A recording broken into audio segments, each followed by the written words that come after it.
Hi there, I'm Em. Welcome to the Professionals Recovery Room. Most productivity systems are built around time. Calendars, time blocking, squeezing more tasks into the same number of hours. But time is a blunt instrument. It tells you when you're working, not how well you're working. Energy is the real driver of output. Think about the difference between writing an important email when you're mentally sharp versus when you're exhausted. The task takes the same amount of time on paper, but the experience and the result are completely different. One version is clear, decisive, and efficient.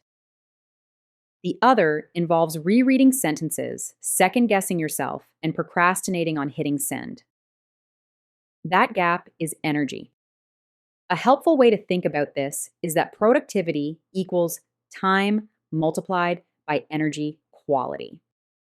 And when energy is low, more time doesn't help. It can make things so much worse.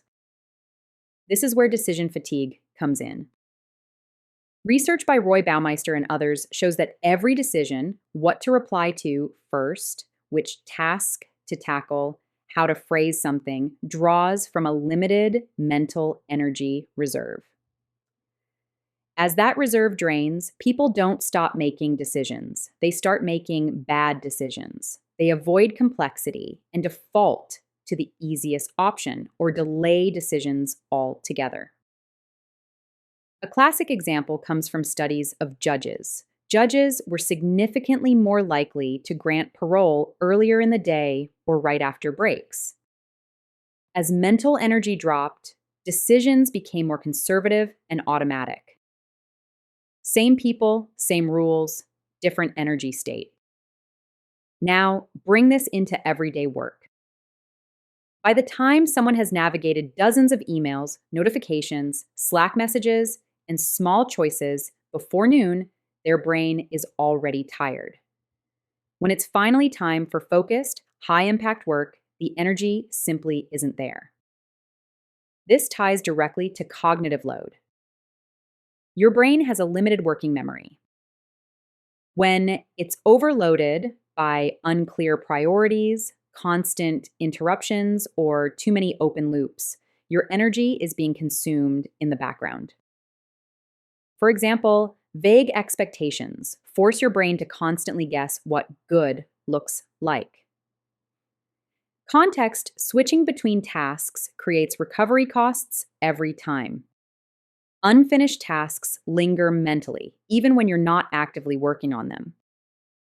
None of this shows up on a calendar, but all of it drains energy. This is why people often say, I was busy all day, but I didn't really get anything done.